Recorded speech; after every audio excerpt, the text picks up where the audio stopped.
"You are a prostitute. I never loved you," he said. 5 years later, the CEO waited outside, her home broken. "Hi, my beautiful family. Welcome back to Mr. Peter's family. May the Almighty crown every woman with courage that never fades, wisdom that guides through storms, and a peace that anchors her soul. May every tear you shed water the garden of your dreams, and every silent prayer blossom into hope that lights your path. You are the fire in cold nights, the calm in the fiercest storms, and the love that restores hearts.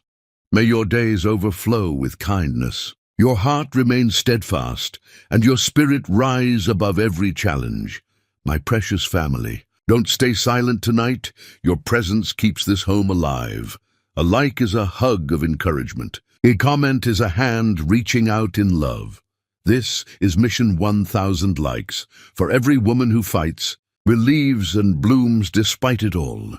If you carry love in your heart, like this video, if your spirit walks in faith, comment "I'm with Mr. Peter." If you want, I can craft 3 more alternate versions that feel even more extraordinary and viral while keeping your exact format and length. Do you want me to do that? The diamond ring hit the marble floor with a sound that shattered more than just silence. It destroyed the last fragment of Melanie Payne's belief that love could save her. She watched the platinum band bounce once, twice, then settle near Stephen Gibbs's Italian leather shoes, the stones catching lamplight like tears frozen mid-fall. Her hand still tingled from where he had ripped it off her finger, the motion so violent she thought he might have broken something.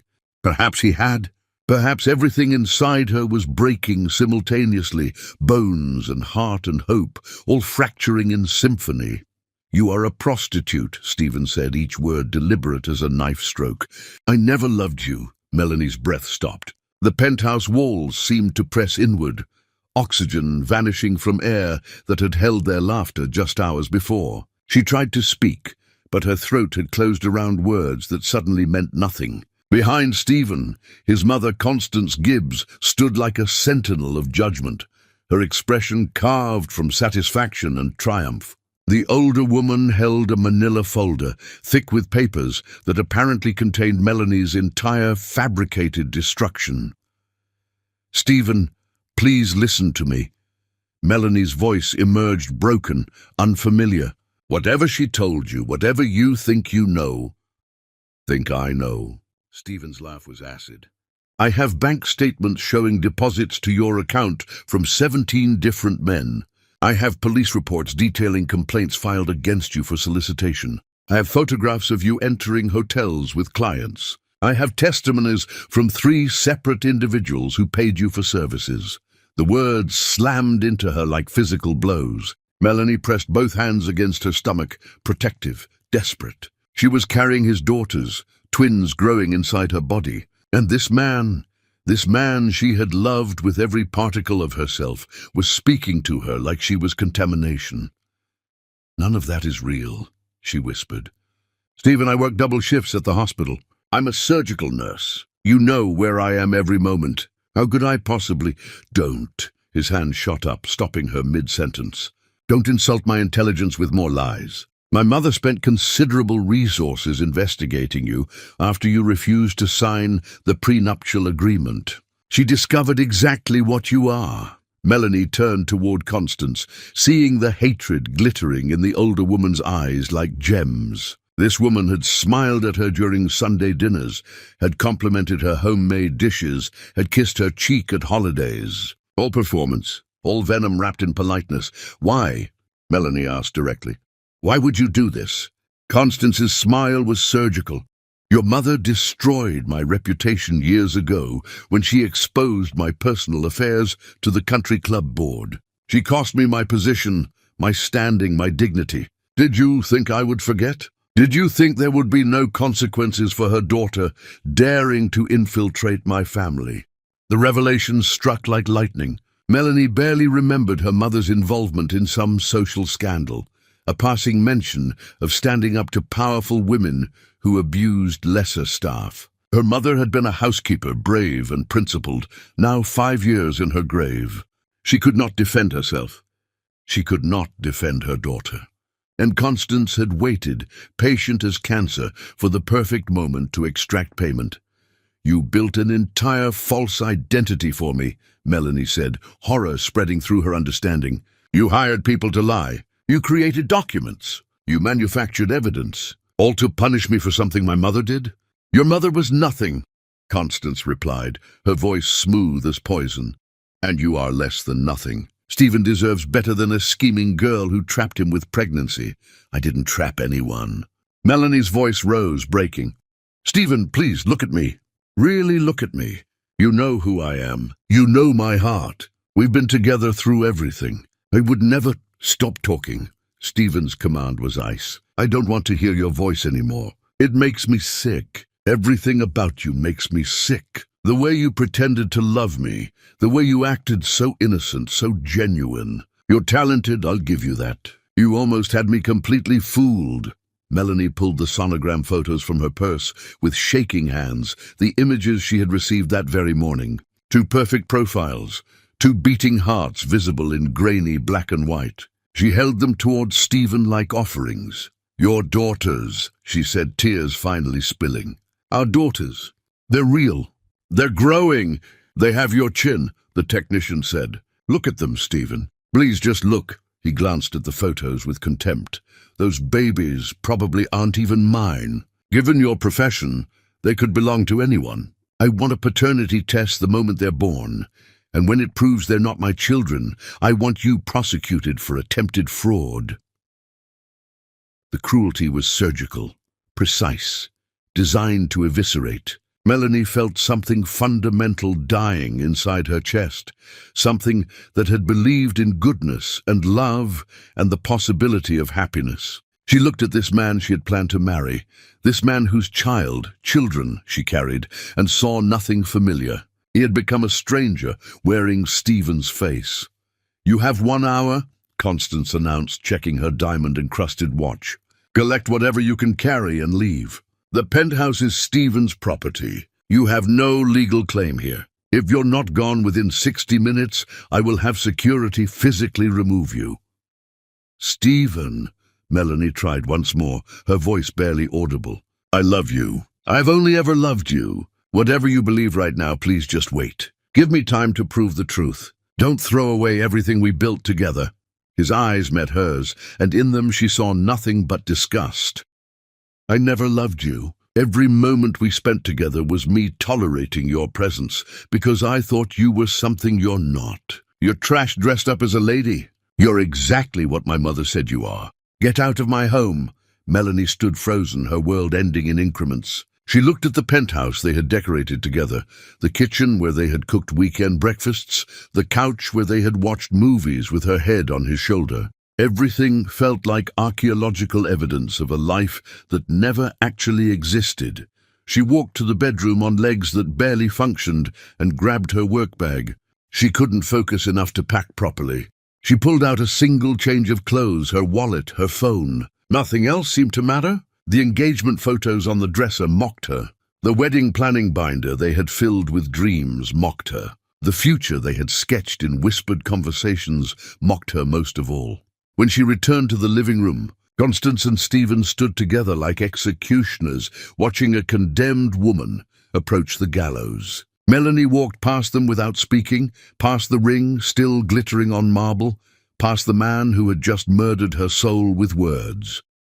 Outside, the sky opened. Rain fell in sheets, immediately soaking through her thin jacket. She stood on the sidewalk, displaced, destroyed, carrying nothing but a bag and babies no one wanted. Thunder cracked overhead.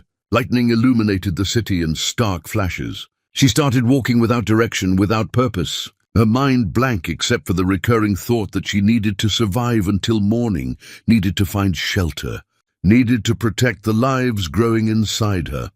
The pain started 3 blocks from the penthouse. At first she thought it was grief manifesting physically, heartbreak becoming literal. Then she felt the warmth spreading down her legs, felt the contractions seizing her abdomen like fists, felt her body betraying her in the ultimate way.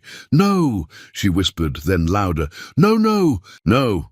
She collapsed against a storefront, her knees buckling. Rain mixed with tears, mixed with the amniotic fluid pooling beneath her. Too early. Months too early. The babies weren't ready. She wasn't ready. Nothing was ready. Help!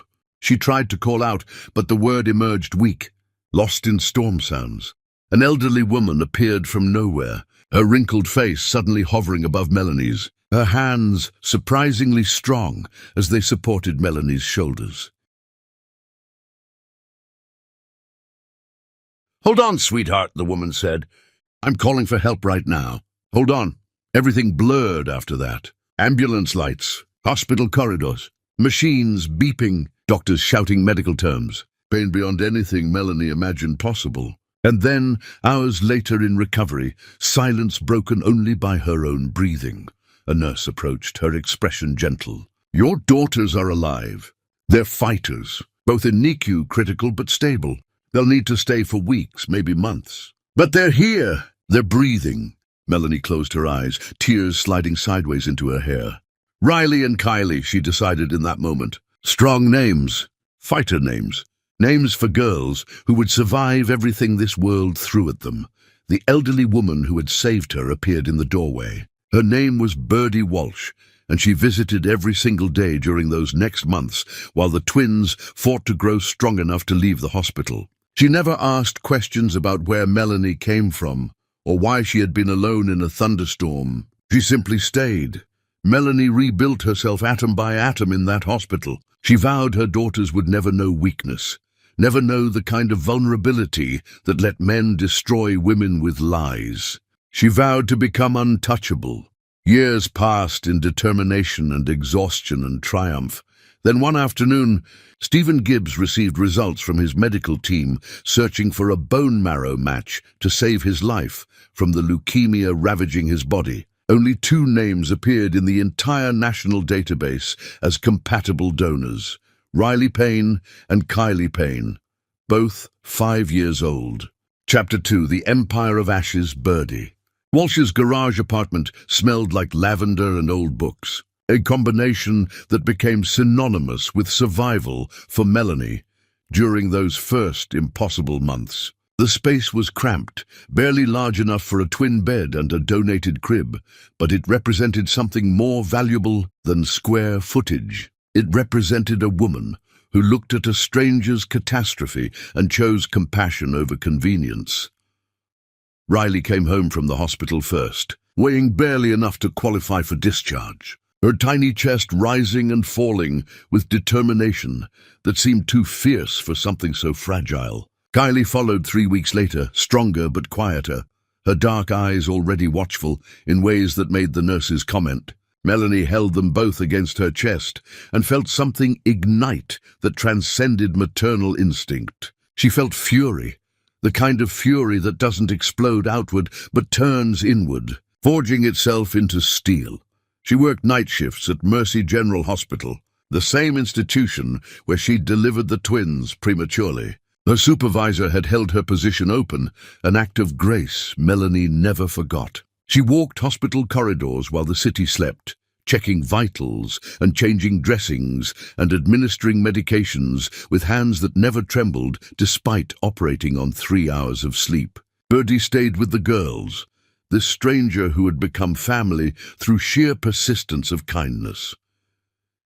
During lunch breaks, Melanie studied. She devoured textbooks on hospital administration, memorized healthcare policy, absorbed everything about the machinery that kept medical institutions functioning. The other nurses thought she was aiming for a promotion to head nurse. They had no concept of how much larger her ambitions stretched. She noticed inefficiencies everywhere. The way supplies were ordered created waste. The scheduling system hemorrhaged money. The billing department operated like it was designed to lose revenue rather than capture it. Melanie began documenting everything in notebooks she kept in her locker, filling pages with observations and solutions. Her breakthrough came during a particularly brutal shift when the entire electronic medical record system crashed.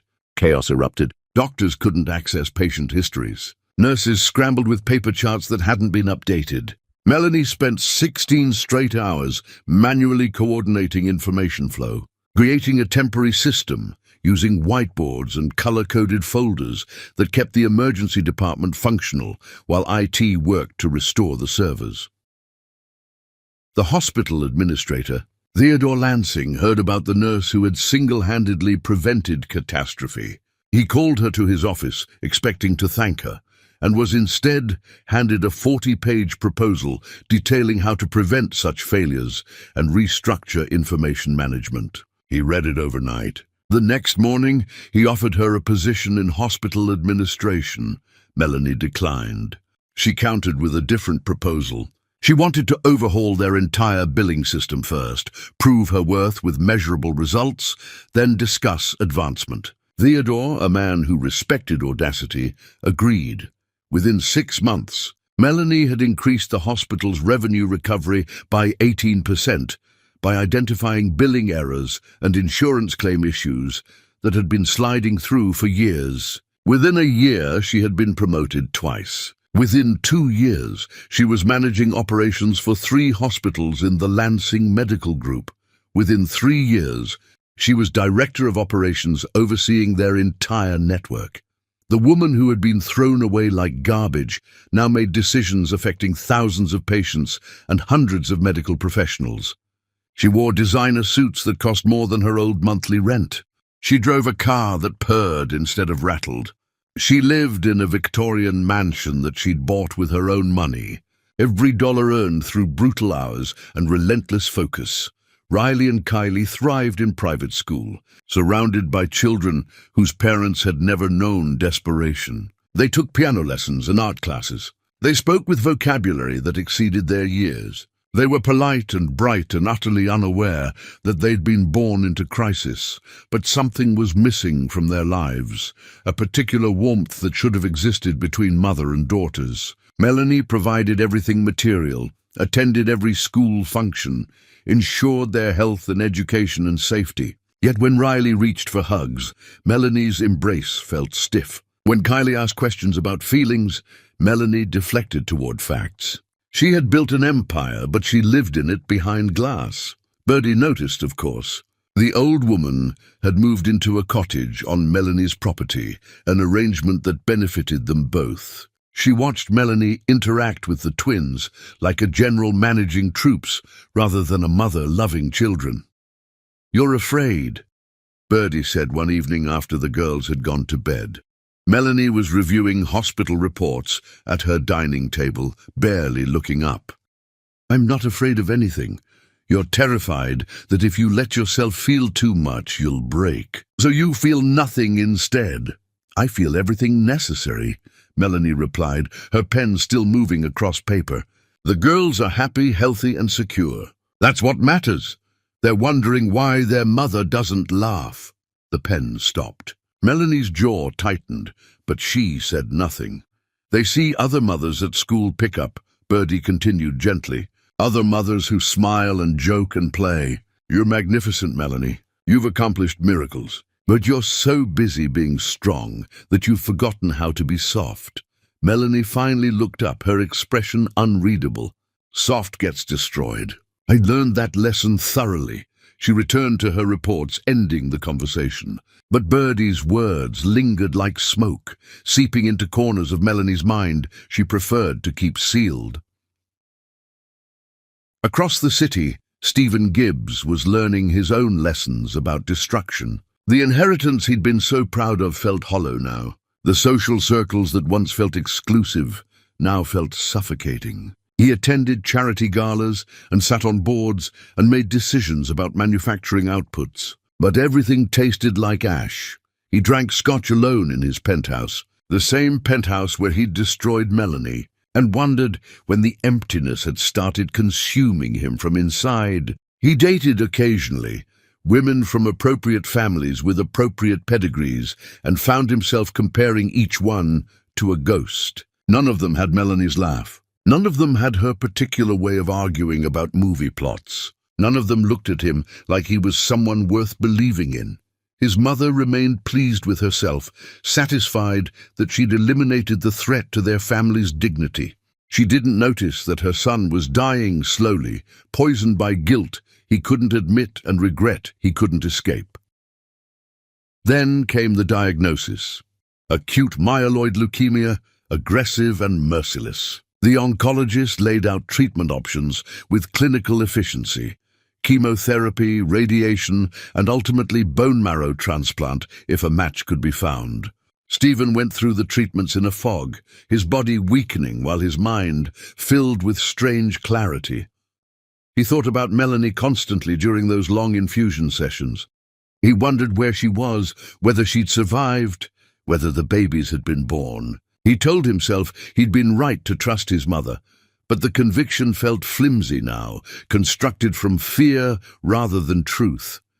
The search for bone marrow matches began. His siblings weren't compatible. His extended family yielded nothing. The national database became his last hope. The coordinator told him matches were rare, particularly for someone with his mixed heritage background. The odds weren't favorable. Weeks passed. Stephen's strength declined. He was confined to his penthouse with home nursing care, too weak for the office, too sick for pretense. His mother visited daily, her concern genuine, but somehow making everything worse. She brought soup he couldn't eat and magazines he couldn't read, and sat beside him, offering platitudes that scraped against his conscience. Then the call came. 2 matches found, both perfect compatibility, both local, both belonging to children named Riley Payne and Kylie Payne. Stephen stared at the names on the medical report, his vision blurring. Payne, Melanie's last name. Riley and Kylie, 2 children, twins. The ages matched perfectly with when Melanie would have delivered if she'd carried to term.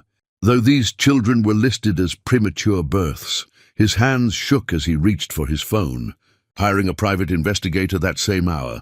The truth arrived 3 days later in another manila folder, this one containing his own destruction instead of hers.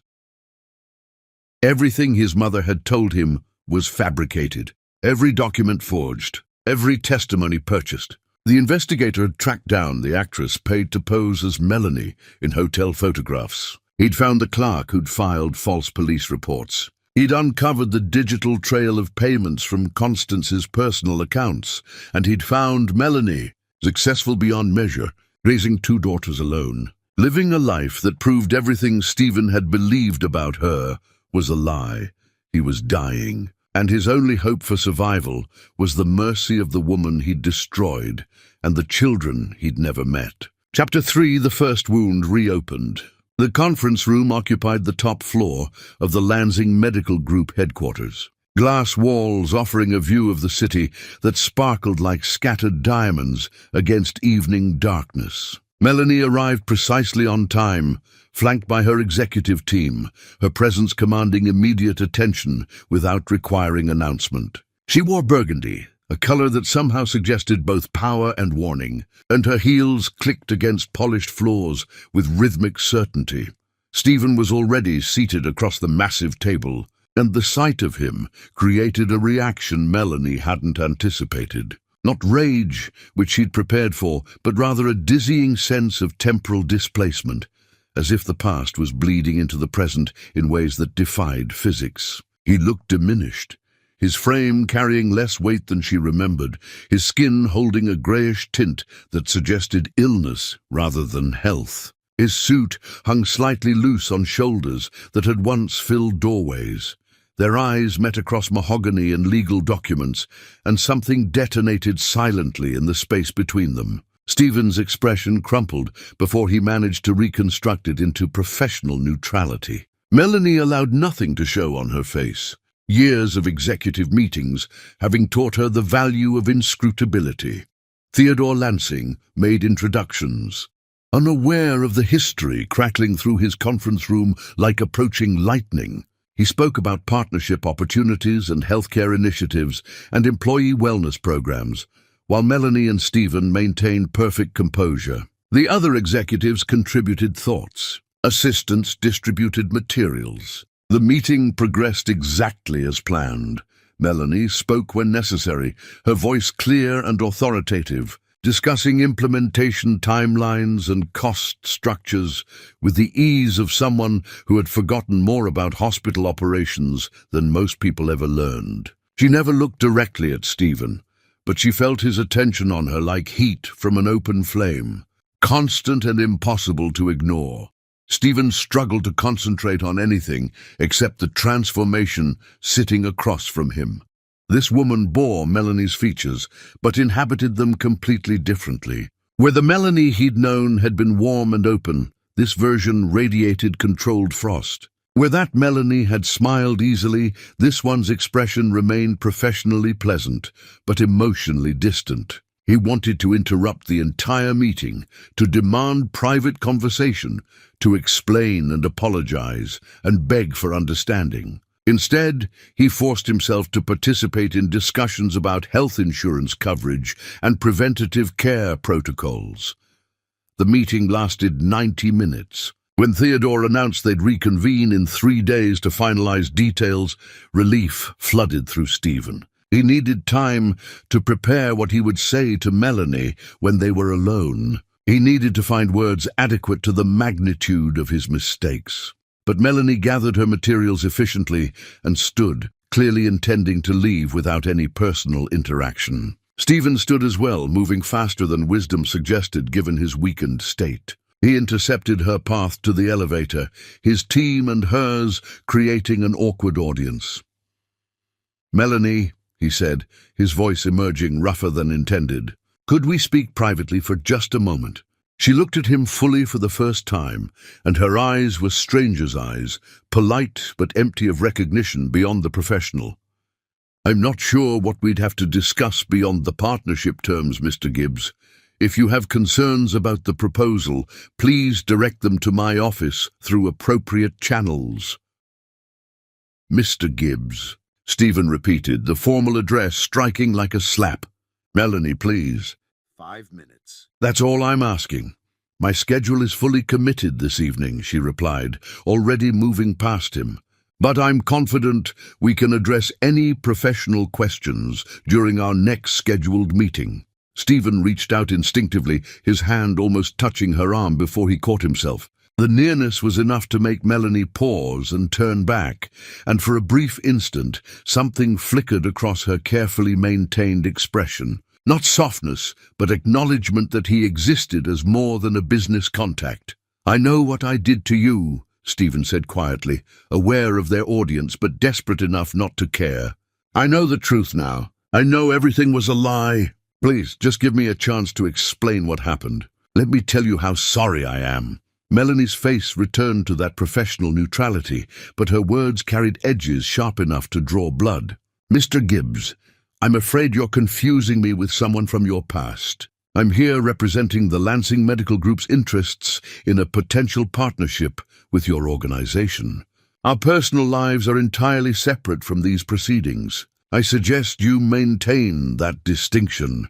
She walked away then, her team following, leaving Stephen standing in the conference room feeling like he'd been gutted. His assistant approached hesitantly, asking if he needed anything. Stephen shook his head, unable to speak, watching through glass walls as Melanie stepped into the elevator without looking back. Over the following weeks, the partnership negotiations continued. Melanie maintained her professional distance with such consistency that Stephen began to wonder if he'd imagined any history between them. She discussed data and contracts with the same neutral efficiency, whether he was in the room or not. Her team treated him cordially, unaware that their boss had any connection to him beyond business. Stephen learned about her life through observation and discreet questions directed at mutual professional contacts who saw no harm in discussing the impressive director of operations. He learned about her rise through hospital administration. He learned about her reputation for brilliant strategy paired with emotional coldness. He learned she lived alone with her daughters in a Victorian mansion and dated rarely, if at all. He learned she was considered one of the most successful healthcare administrators in the region despite her youth. What he couldn't learn was how to reach her. Every attempt at private conversation was deflected. Every personal comment was met with professional redirection. She had built a fortress around herself, and Stephen had no idea how to breach walls constructed specifically to keep out people like him. His illness progressed during this time, his body weakening despite aggressive treatments. The doctors urged him to expedite the bone marrow transplant discussions. His time was running out, yet Stephen couldn't bring himself to make the next move. Couldn't figure out how to tell Melanie that he needed her daughters to save him when he'd rejected those same daughters' existence 5 years earlier. During the final contract signing meeting, papers were spread across the conference table ready for signatures. The partnership was done, negotiated successfully, mutually beneficial. Champagne was poured, congratulations exchanged. Melanie signed her name with elegant efficiency and began gathering her materials to leave.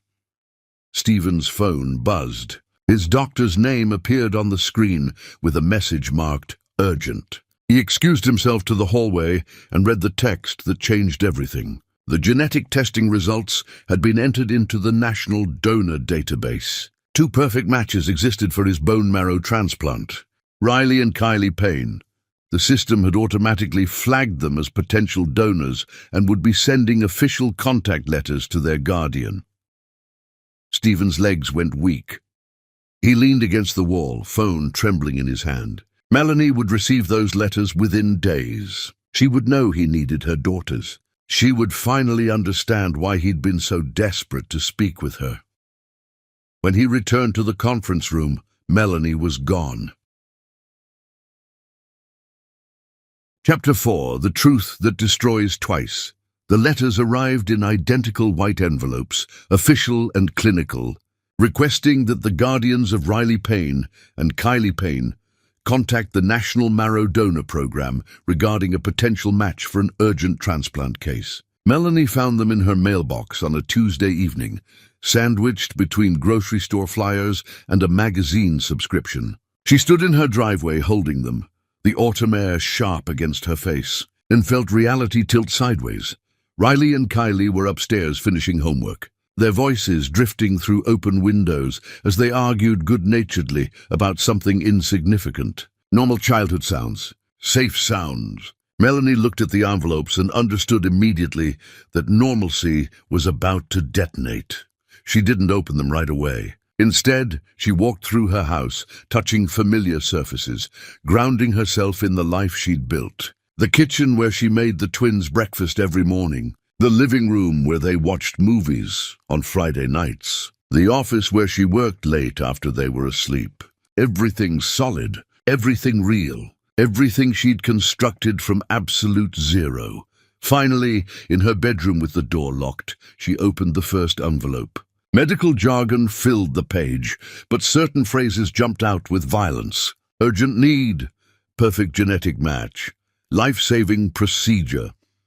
The patient information was confidential, but Melanie didn't need a name to understand. She'd seen Stephen in that conference room. She'd noticed the weight loss and the coloring and the way he moved carefully, like someone whose body was betraying them. The second envelope contained identical information for Kylie. Both her daughters, both perfect matches, both being asked to potentially save the life of the man who'd called their mother a prostitute and denied their existence. Melanie sat on her bed, holding these letters, and felt laughter bubbling up from somewhere dark and broken inside her chest. The sound that emerged was ugly, devoid of humor, the kind of laughter that bordered on sobbing. The universe had a vicious sense of poetry.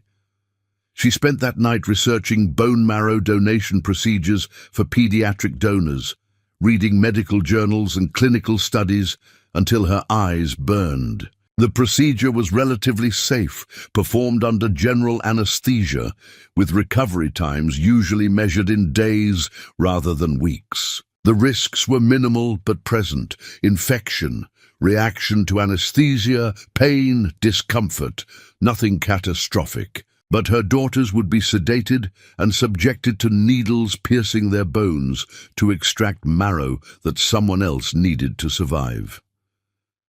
Dawn arrived and found Melanie still awake, her mind calculating angles and consequences. She could refuse. The letters requested contact but couldn't compel it. She could throw them away and pretend they never arrived. Stephen would die, and her daughters would never know they could have saved him. That option held a certain dark satisfaction, revenge achieved through inaction. But Riley and Kylie would eventually learn the truth. Medical records existed. Genetic databases kept permanent records. Someday, somehow, her daughters would discover they'd been matches for someone who died, and they would ask their mother why she'd prevented them from helping. How would she explain that their potential recipient had also been the biological father who'd rejected them? How would she justify withholding their chance to save a life? Melanie had rebuilt herself on principles of strength and control, but this decision transcended personal vendetta. This was about the kind of people she wanted her daughters to become, the kind of values she wanted to instill. If she taught them that withholding mercy was acceptable when someone had wronged you, what exactly was she creating? She called the number on the letters that morning, speaking to a coordinator who explained the next steps with practiced efficiency. Yes, she would bring Riley and Kylie for preliminary testing. Yes, she understood the process. Yes, she would need to discuss this with the potential recipient. The coordinator gave her Stephen's name officially. "The patient is Stephen Gibbs," she said, unaware of the nuclear bomb she'd just detonated. "He's been informed you've been contacted. He's asked if he could speak with you before any testing proceeds. He says there's history between you that needs to be addressed." "Tell Mr. Gibbs," Melanie said, her voice ice and iron, "that I'll agree to testing for my daughters, but there are conditions he will accept before any procedure occurs." That evening, she sat Riley and Kylie down at the kitchen table with hot chocolate and gentle words. She told them a man was very sick, so sick he might die without help. She explained what bone marrow was and why sharing it could save lives. She made the medical procedure sound like an adventure rather than something scary. Both girls listened with wide eyes, Kylie thoughtful and Riley immediately enthusiastic. "We can really save someone?" Riley asked, her voice filled with that particular childhood belief in heroism. "You might be able to," Melanie confirmed, her heart cracking despite her careful control. "But I need you to understand this is a choice. No one can force you. If you're scared or uncomfortable, that's okay. The decision is yours." "I want to help," Riley declared immediately. Kylie studied her mother's face, reading things that shouldn't be visible there. "Who is the sick man, Mommy?" Melanie had prepared for this question, rehearsing the answer in her mind. "Someone I knew a long time ago, before you were born. We're not friends anymore, but his life matters, and you two might be the only people who can save him." "Is he a good person?" Kylie pressed. The question pierced something essential in Melanie's chest. She could lie. She could manipulate her daughter's decision by painting Stephen as villain or victim. Instead, she chose brutal honesty. He made terrible mistakes that hurt people, but he's still a human being who deserves a chance to live and possibly become better. Riley and Kylie agreed to testing without hesitation, motivated by uncomplicated childhood morality that saw saving lives as obviously correct. Melanie scheduled the appointments for that same week, moving with characteristic efficiency despite the emotional chaos. 3 days later, she stood outside Stephen's apartment building at dusk, having finally agreed to meet him before the testing began. Her lawyer had already drafted documents for Stephen to sign, legal paperwork that would permanently sever any parental rights, that would prevent him from ever claiming connection to Riley and Kylie, that would protect her daughters from him in every way that mattered. She pressed the buzzer, and Stephen's voice came through the intercom, thick with emotion. "Melanie, I'm here," she confirmed, her tone businesslike. "Are you going to let me in, or should we conduct this conversation via speaker?" The door unlocked with a buzz. Melanie climbed stairs to the 3rd floor, noting the building's ordinariness. This wasn't the luxury penthouse where Stephen had destroyed her. This was a standard apartment in a decent but unremarkable neighborhood. She filed the observation away, unsure what it meant. Stephen opened his door before she could knock, and seeing him up close shocked Melanie despite her preparation. He looked like he was dying, which of course he was, but confronting that reality felt different than reading about it in medical letters. His skin held that particular pallor that suggested illness had moved into his bones. His eyes were sunken, shadowed. He'd lost significant muscle mass, his body consuming itself. "Thank you for coming," he said, stepping aside to let her enter. Melanie walked into his apartment and noted the absence of luxury. Second-hand furniture, bare walls except for a few simple prints. Nothing ostentatious, nothing resembling the wealth he'd been born into. She turned to face him, her expression revealing nothing, and pulled the legal documents from her bag. "These are my terms," she said without preamble. "You'll sign away all parental rights permanently and irrevocably. You'll never attempt to contact Riley or Kylie directly. You'll never tell them you're their biological father. All medical procedures will occur at my hospital with my chosen medical team. You'll pay all expenses related to their care and recovery. After the transplant, you'll disappear from our lives completely and permanently. If you agree to these terms, I'll allow the testing to proceed. If you don't, we end this conversation now." Stephen took the documents with shaking hands and sat down on his couch, reading carefully despite obviously struggling to focus. When he finished, he looked up at Melanie with eyes that held too much emotion for her to comfortably witness. "I'll sign anything," he said. "I'll agree to everything. But before I do, I need you to know the truth about what happened. I need you to understand that I was lied to, that my mother fabricated every piece of evidence against you, that I've spent years hating myself for believing her." "I don't care," Melanie interrupted. "Your motivations and regrets are irrelevant to me. I'm here because my daughters are good people who deserve the chance to help save a life. That's the beginning and end of my interest in this situation." "Melanie, please," Stephen's voice broke. "I know I don't deserve your forgiveness. I know what I said to you was unforgivable. But those babies, Riley and Kylie, they're mine, aren't they? They're the daughters I rejected, the daughters I called into question, the daughters I've never met." Melanie's face remained granite. "Sign the papers, Stephen." He signed them all, his hand moving mechanically across pages, his signature looking weak and wavering. When he finished, Melanie collected the documents with clinical efficiency and turned to leave. "Wait," Stephen said desperately. "Can you at least tell me about them? Just something. Anything. What are they like?" Melanie stopped at the door, her back to him, debating whether cruelty or kindness served her daughters better. Finally, she spoke without turning around. "They're the most incredible human beings I've ever known. They're smart and brave and kind in ways that humble me. They laugh easily and love fiercely and see the world with wonder I can't access anymore. They're everything good that survived the worst night of my life. And they will never know what you are to them, because you're going to honor these documents and stay away."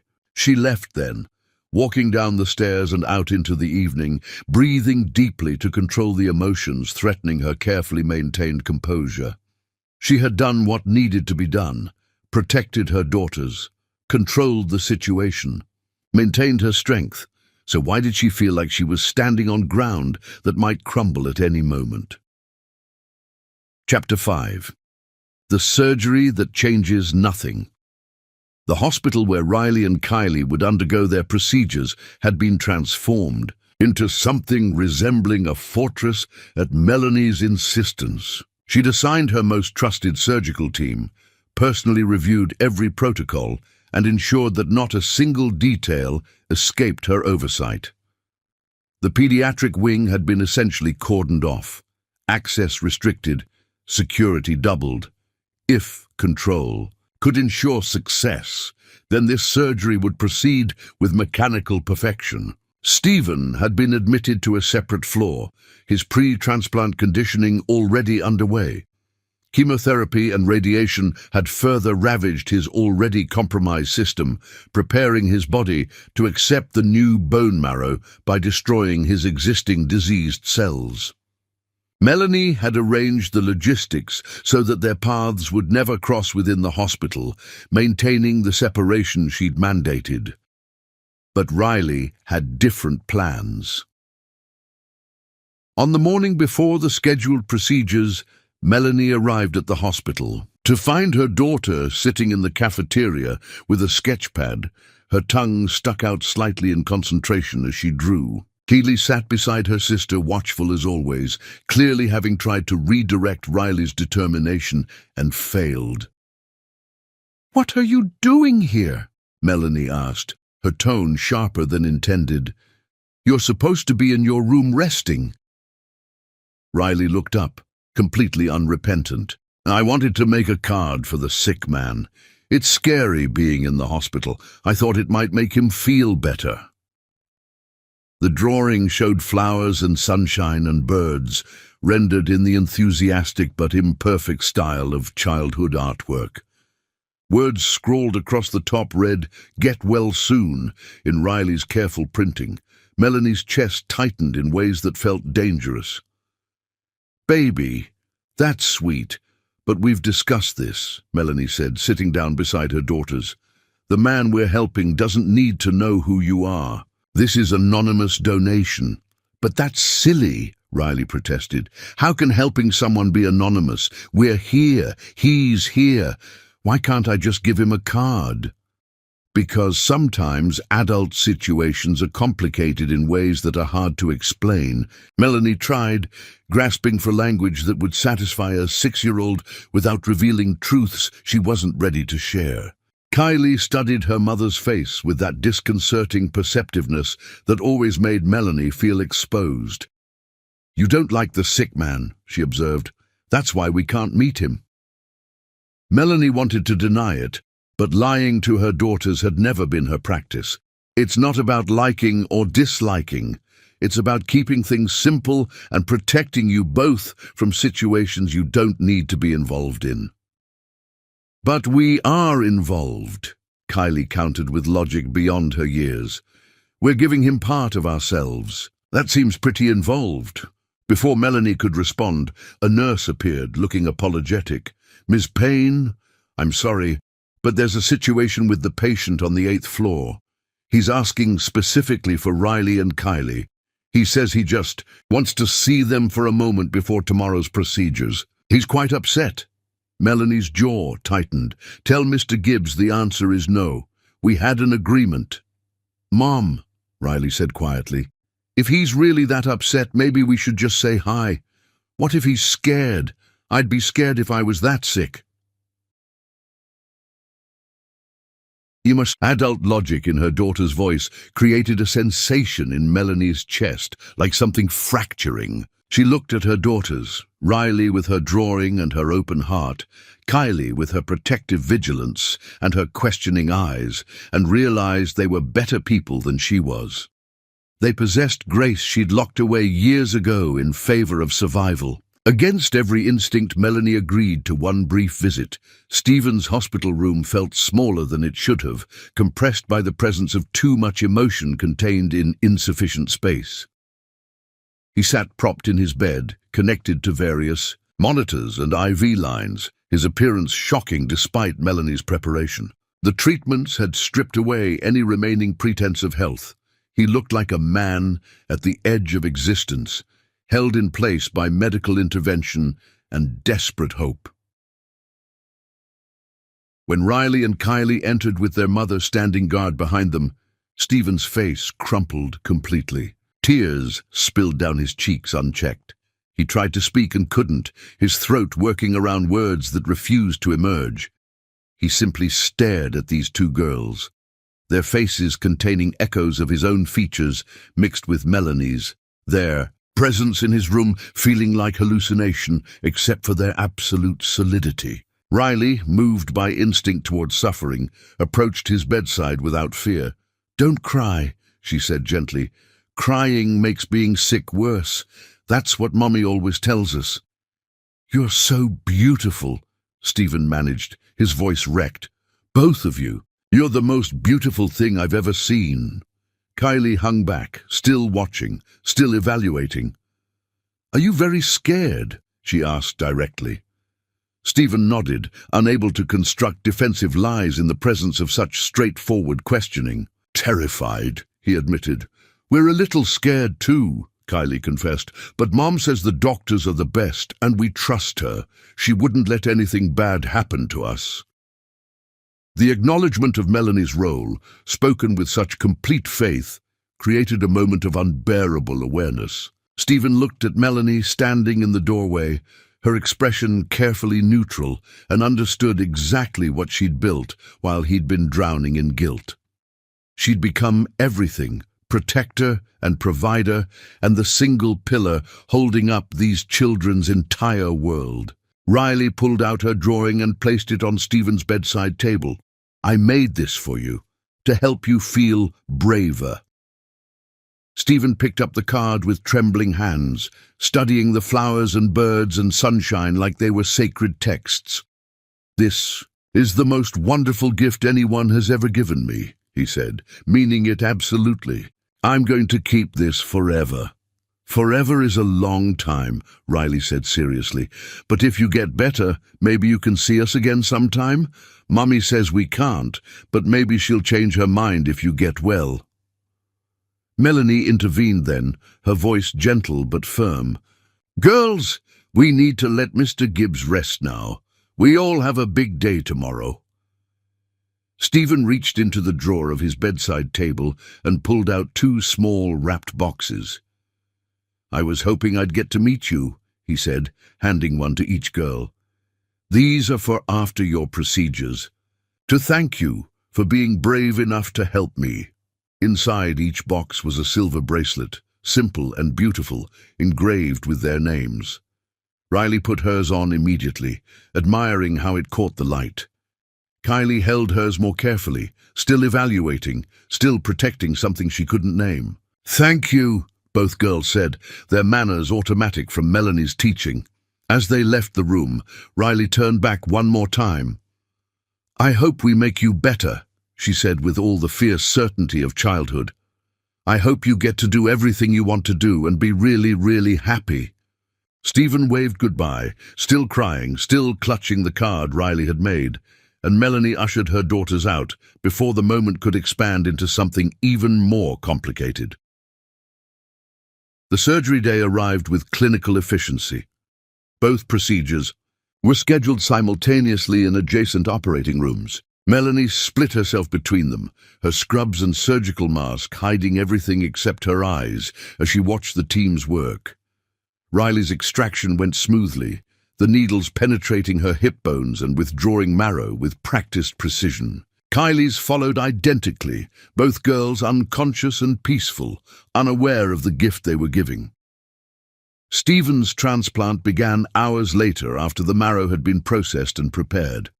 Melanie watched through observation windows as the medical team infused her daughter's bone marrow into his bloodstream, watched the bags empty and the cells enter his body and begin their work. The procedure itself was anticlimactic, just transfusion, nothing more, but the implications were enormous.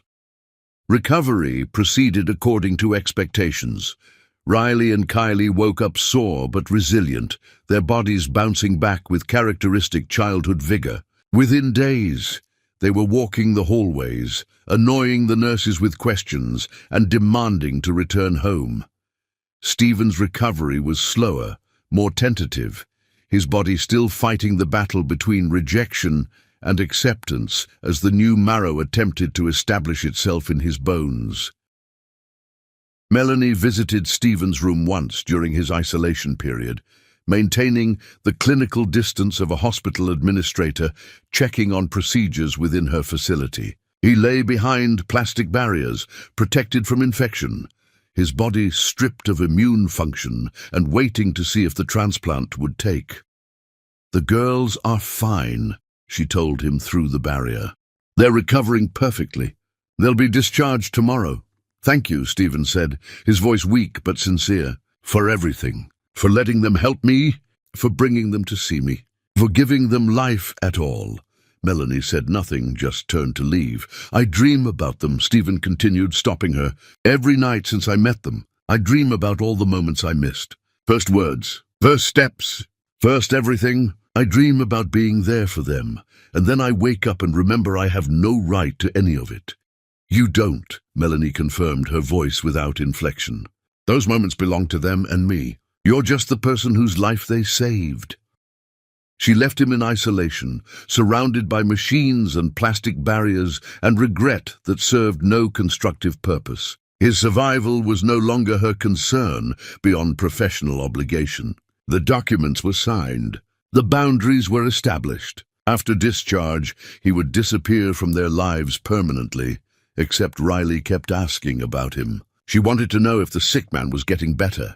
She wanted to send more drawings. She wanted updates that Melanie had to carefully deflect. Riley said less but noticed more, her eyes tracking her mother's reactions whenever the subject arose.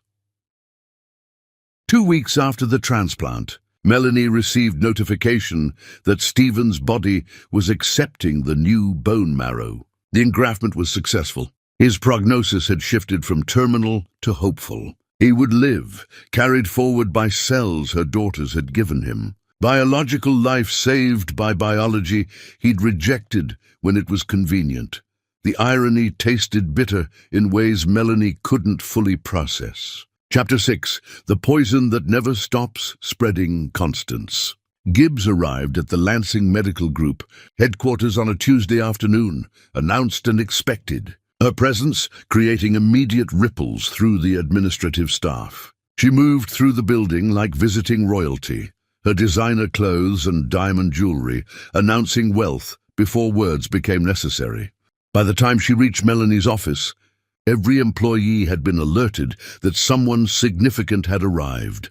Melanie kept her waiting exactly 15 minutes, a power move that Constance surely recognized but couldn't overtly challenge. When her secretary finally ushered the older woman into the spacious corner office, Melanie didn't rise from behind her desk, didn't offer coffee or pleasantries, simply gestured toward a chair with the bored efficiency of someone whose time was valuable. "Mrs. Gibbs," Melanie said, her tone professionally distant. "I wasn't aware we had an appointment." Constance sat with practiced grace, arranging herself with the kind of studied casualness that suggested nothing was actually casual at all.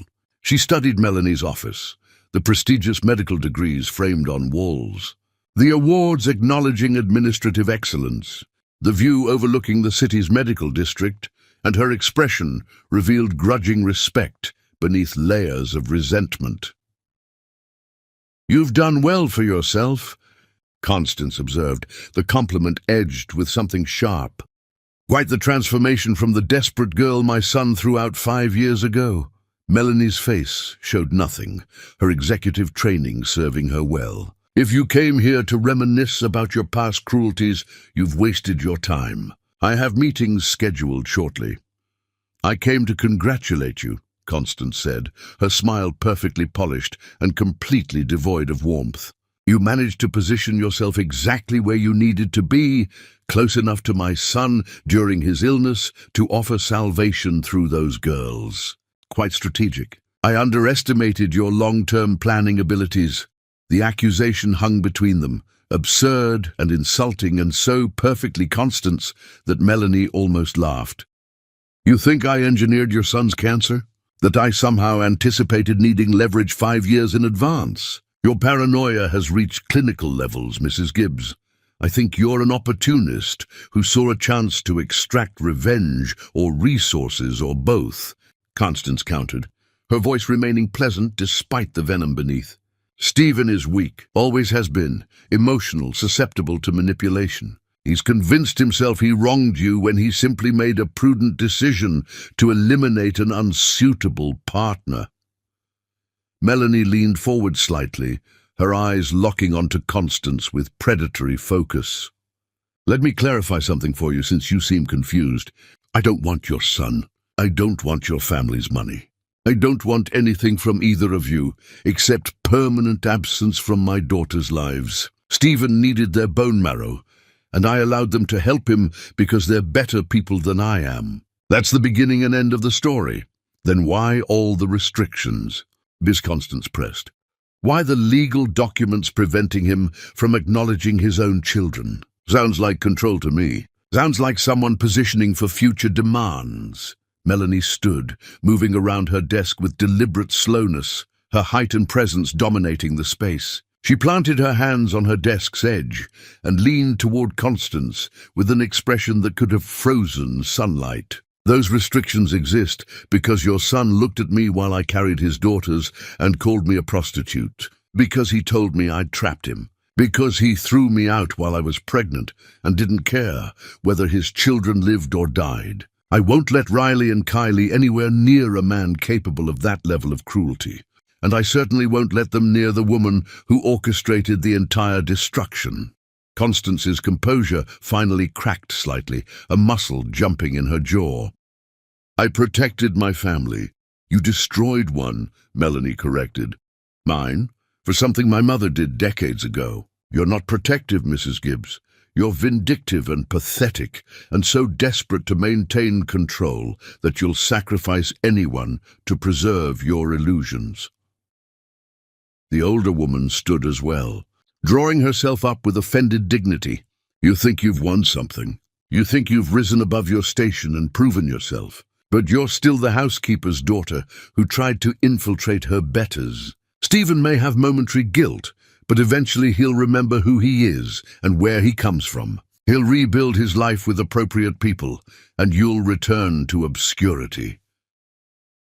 Melanie moved to her office door and opened it, the gesture unmistakable. This conversation is finished.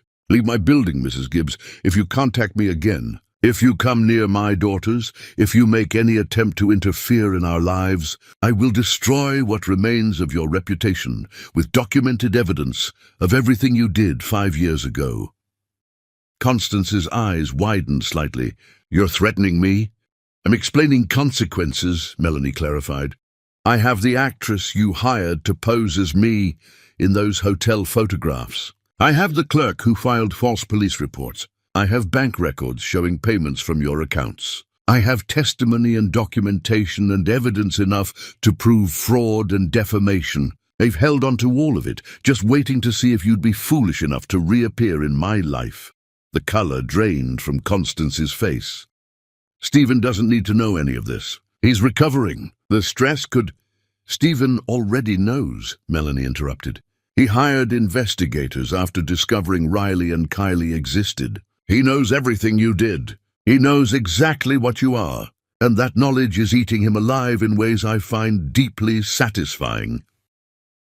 Constance walked to the door, her earlier confidence evaporated. But at the threshold, she turned back with one final attempt at control. Those girls are Gibbs blood, whether you like it or not. Eventually that will matter.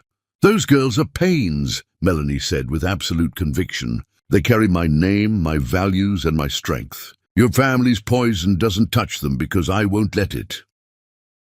After Constance left, Melanie returned to her desk and sat heavily, her hands trembling slightly despite her maintained composure. The confrontation had required more energy than she'd anticipated, stirring up emotions she'd worked hard to bury. She pressed her palms against her eyes, breathing deeply, reconstructing the walls that felt suddenly fragile. Her phone rang. Stephen's name appeared on the screen. Melanie considered ignoring it, but curiosity overcame her better judgment. "What do you want?" she answered.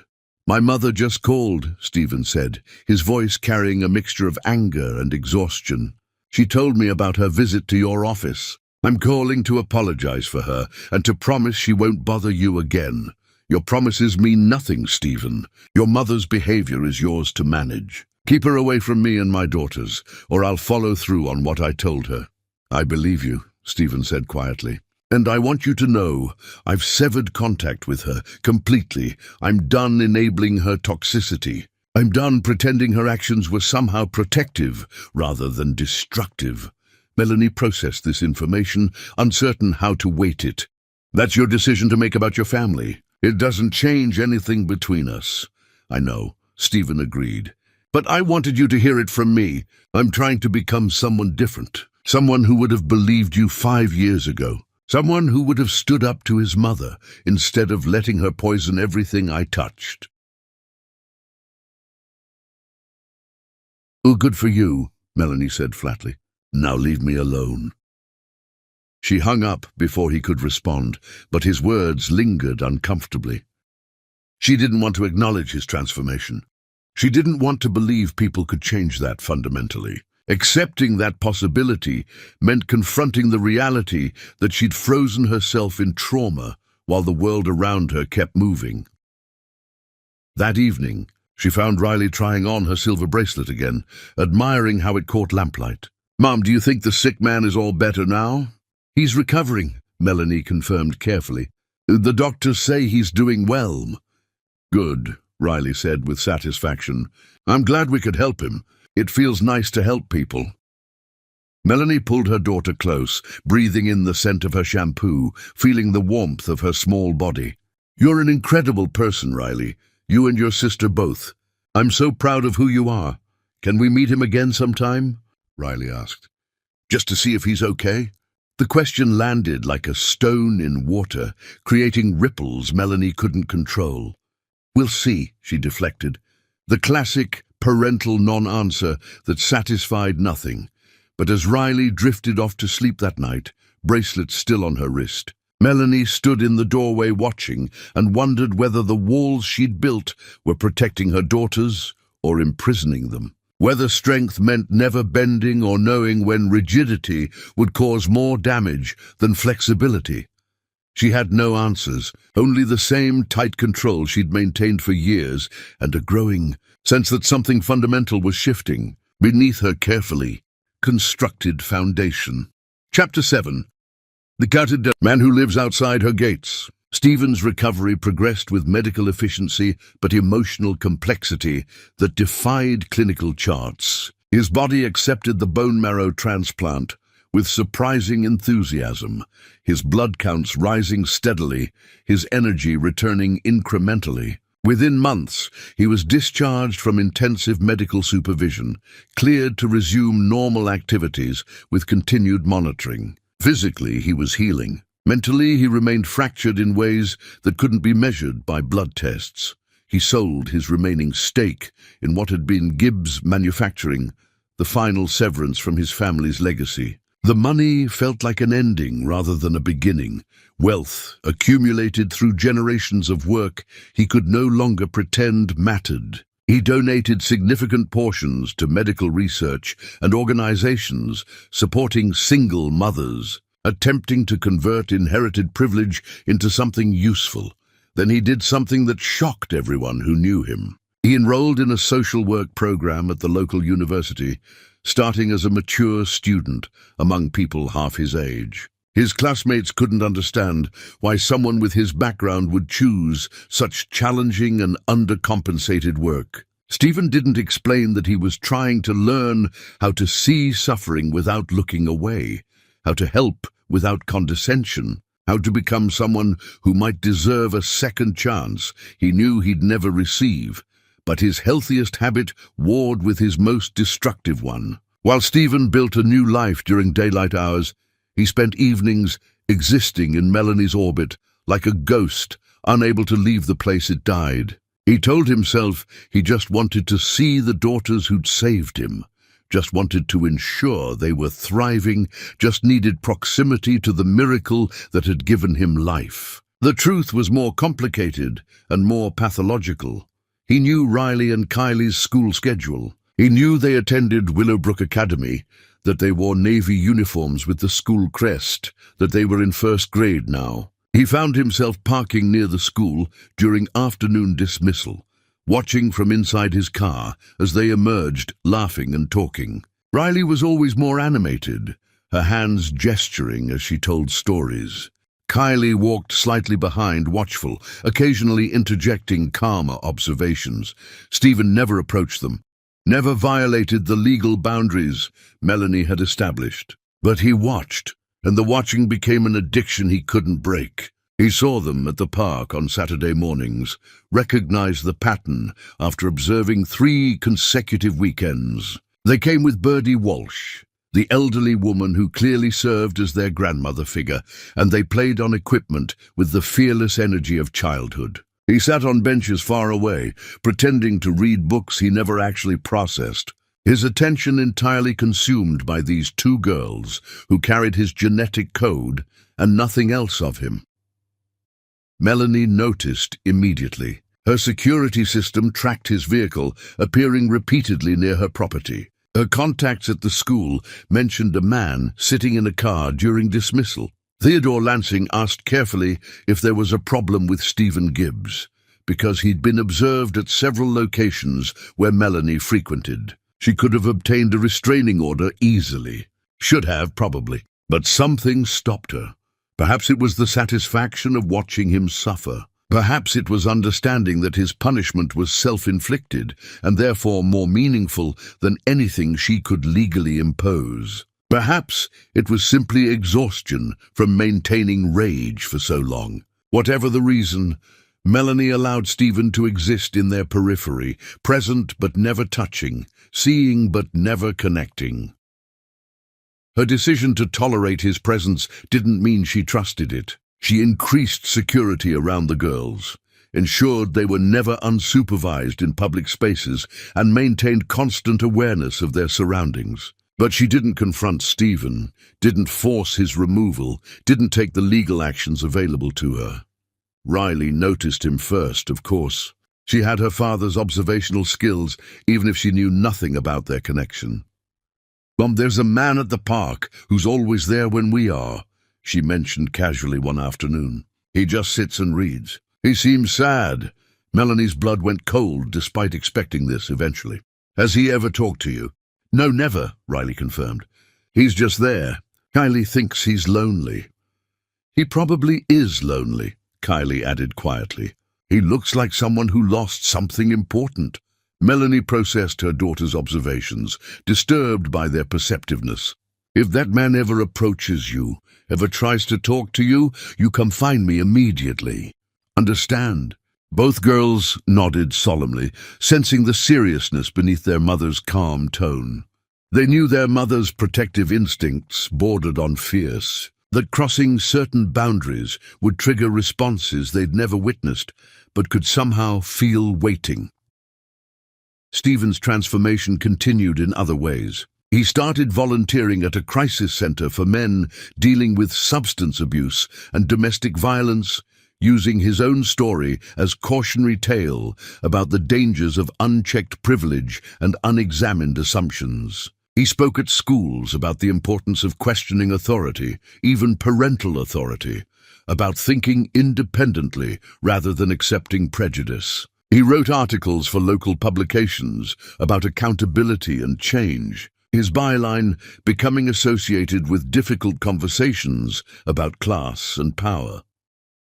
People who'd known the old Stephen barely recognized this version. He'd shaved his head after his hair fell out from chemotherapy and never let it grow back, a permanent reminder of his brush with mortality. He dressed differently, spoke differently, carried himself with humility that looked alien on someone raised to expect deference. His mother refused to speak to him. His former social circle had largely abandoned him, and his isolation was complete except for the students and colleagues and suffering people who comprised his new world. One evening, Theodore Lansing invited Melanie to dinner at his home, a standing arrangement they maintained monthly since his wife's passing. He'd become something between mentor and father figure, his wisdom earned through decades of hospital administration and personal loss. Over wine and pasta he'd prepared himself. He broached the subject Melanie had been avoiding. "I've noticed Stephen Gibbs has been making himself visible around you and the girls," Theodore said carefully. "Should I be concerned?" Melanie swirled wine in her glass, watching it catch lamplight. "He's not threatening, just present, watching from a distance. That doesn't sound healthy for anyone involved." "It's probably not," Melanie agreed. "But I think he needs to see them, needs to understand what he lost. I'm not sure why I'm allowing it, but I am." Theodore studied her with the kind of perception that came from genuine care. "You know he's completely changed his life. Sold his family's legacy, enrolled in school, dedicated himself to service work. The transformation is remarkable." "People don't change that fundamentally," Melanie said, the words automatic after years of believing them. I did, Theodore countered gently. After I hurt my wife, after she almost left me, I rebuilt myself completely. It took years. It was painful and humbling and necessary. I became someone who could be trusted again, and our marriage afterward was stronger than it had been before the betrayal. Melanie set down her wine glass, uncomfortable with where this conversation was heading. Are you suggesting I should forgive Stephen? I'm suggesting that holding on to rage for years has a cost, Theodore replied. I see it in how you interact with your daughters. You provide everything material, but emotionally you're walled off. They feel it, Melanie. They're starting to notice that other mothers hug longer, laugh easier, cry openly. You're so busy being strong that you've forgotten how to be soft. And softness is not weakness. The observation struck too close to Birdie's earlier comments, creating a cumulative weight Melanie couldn't easily dismiss. What if softness gets them hurt? What if letting my guard down means someone gets close enough to destroy us again? What if maintaining walls means they grow up thinking love and distance are the same thing? Theodore countered. Or what if your strength, admirable as it is, teaches them that vulnerability is shameful rather than human? Melanie had no response. She finished her wine in silence, while Theodore gracefully changed subjects, but his words followed her home and settled into the spaces she usually filled with work and determination.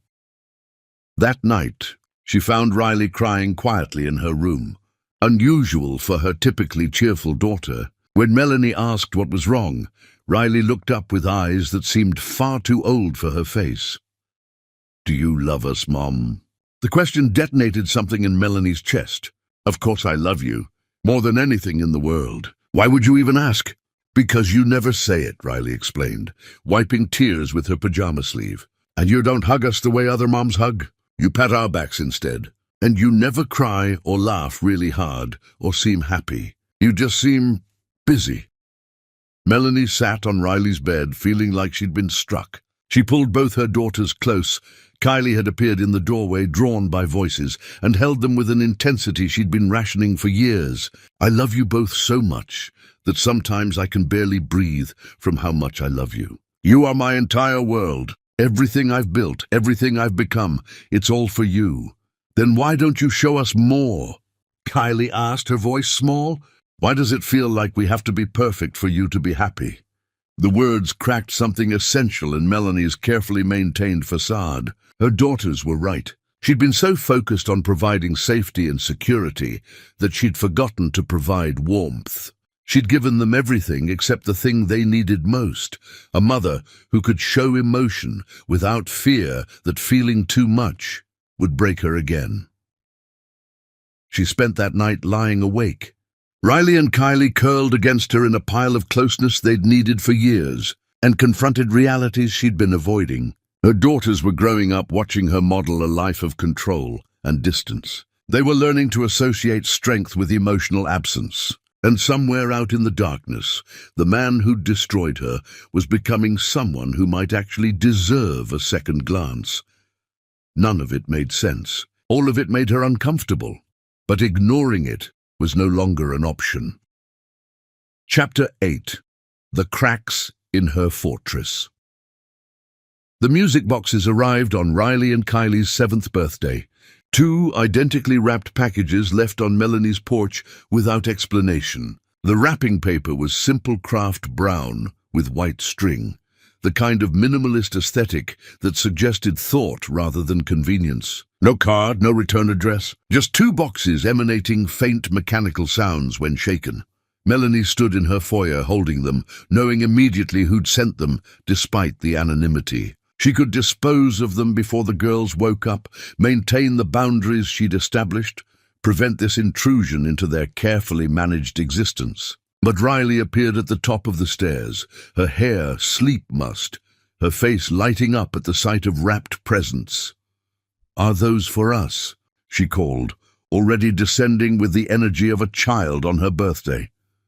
Kylie followed more slowly, her watchful nature making her pause to read her mother's expression before fully committing to excitement. She'd inherited that particular skill from Melanie herself, the ability to sense emotional undercurrents others missed. They were left on the porch, Melanie said carefully. I'm not sure who sent them, but Riley had already claimed one box, tearing into wrapping paper with enthusiastic abandon. Inside was a wooden music box, handcrafted from what looked like cherry wood, its surface smooth and perfectly finished. A small ballerina stood on top, delicate and precise. When Riley wound the key on the bottom, music began. A melody Melanie recognized immediately because it bypassed her rational mind and struck directly at memory.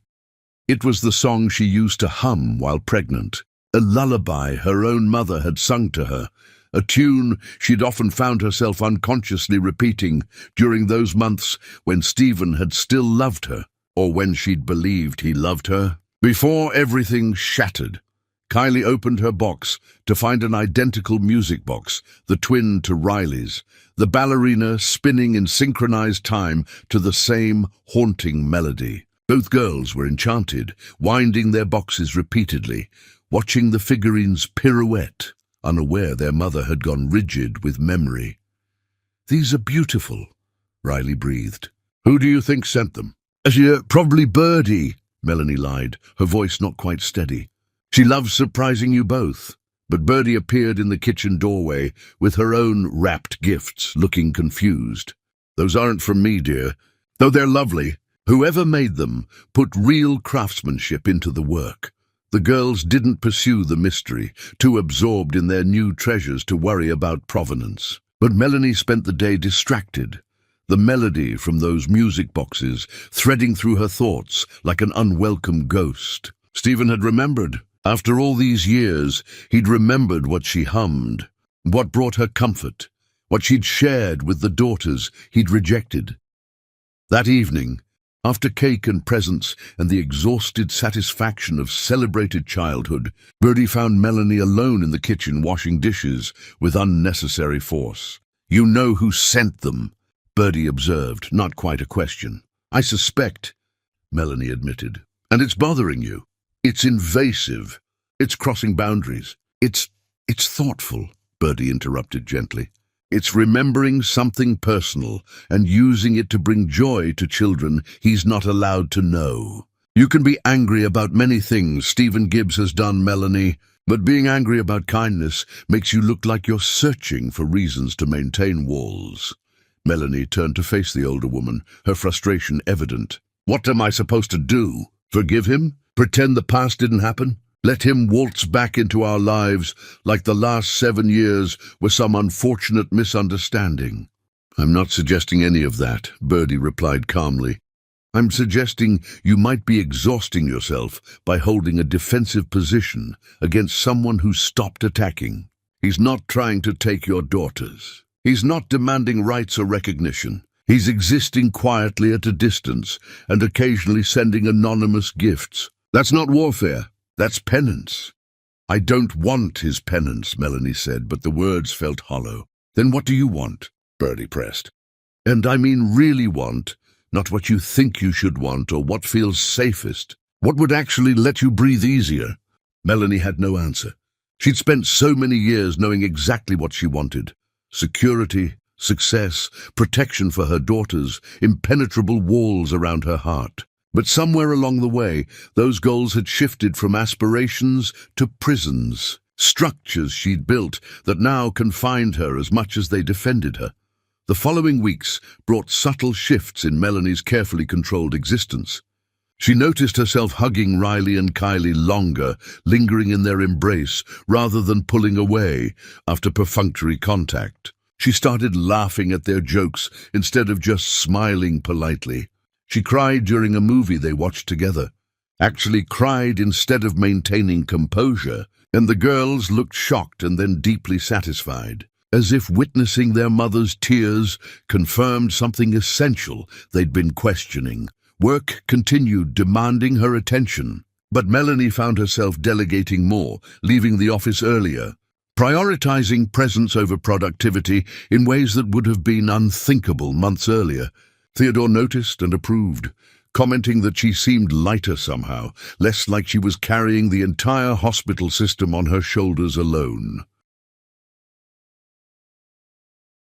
But the shifts in her personal life collided with continued reminders of Stephen's presence. She saw him at a hospital fundraiser she couldn't avoid, watching from across the room as he spoke earnestly with a group of trauma counselors. He looked healthier now, having regained weight and color, his appearance no longer broadcasting illness. But he also looked different in ways that transcended physical recovery. He carried himself without the unconscious arrogance that used to define him, his body language suggesting someone who'd learned to occupy space without demanding it.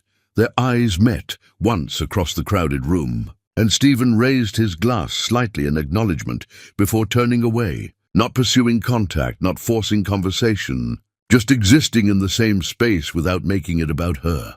Melanie watched him leave early, presumably to avoid making her uncomfortable, and felt something complicated twist in her chest. On the drive home, she had to pull over because her hands were shaking. She sat in her car at a gas station, gripping the steering wheel, trying to understand what she was feeling. It wasn't attraction. She refused to let it be attraction. But it wasn't quite hatred anymore either. The rage that had sustained her for 7 years had burned itself out, leaving behind something more complex and difficult to navigate. She realized, with a kind of horrified clarity, that she no longer knew who Stephen was. The man who'd destroyed her was gone, replaced by someone she didn't recognize. And not knowing him meant she couldn't predict him, couldn't control him, couldn't categorize him neatly into the villain role that had been so comforting. Riley's school project arrived like a grenade, lobbed into Melanie's carefully managed equilibrium. The assignment was simple: create a family tree including everyone important in your life. The teacher emphasized that family wasn't just blood relations, but anyone who played significant roles: friends, mentors, neighbors who felt like relatives. Riley approached the project with characteristic enthusiasm, immediately including Birdie Walsh near the top of her tree, labeling her Grandma Birdie with careful lettering. She included her teachers, her best friends, her pediatrician who'd cared for her since NICU, and then she asked the question Melanie had been dreading since the music boxes arrived. "Mom, can we include the man from the hospital? The one whose life we saved?" Melanie looked up from the work she'd brought home, her mind scrambling for responses that would satisfy without explaining. "Why would you want to include him, baby?" "Because he's connected to us," Riley explained, with the irrefutable logic of childhood. "We gave him part of ourselves, literally. That seems like family to me, even if we don't really know him." "He's not family," Melanie said carefully. "He was someone we helped. That's different." "But you always tell us that helping people creates connections," Kylie interjected, appearing with her own family tree draft. "You say that kindness builds relationships even with strangers. So why doesn't it count with him?" Melanie felt cornered by her own teachings, by the values she'd instilled in her daughters, now being used to question the boundaries she'd established. "This situation is more complicated than you both understand. Sometimes adult relationships have histories that make simple connections impossible." "Did he hurt you?" Riley asked suddenly, her face serious. "Is that why you don't want us to know him?" The direct question stole Melanie's breath. She'd known this moment would arrive eventually, but preparation didn't make it easier. She couldn't lie to her daughters, had never made lying part of their relationship. But she also wasn't ready to explain everything that had happened 7 years ago. "He made mistakes that hurt me very much," Melanie admitted slowly. "Before you were born. That's why we keep distance between our families." "But people can change," Kylie said softly.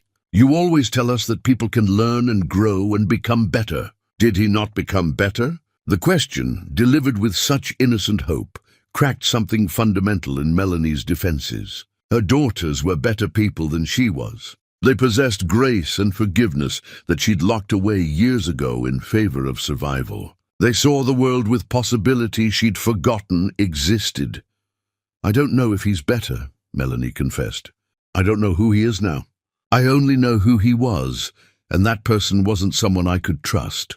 Riley and Kylie exchanged glances, some silent communication passing between them that siblings develop when navigating complicated parents. They returned to their projects without pushing further, but Melanie noticed that Riley left a blank branch on her family tree, labeled simply the sad man from the hospital, and Melanie didn't have the heart to make her erase it.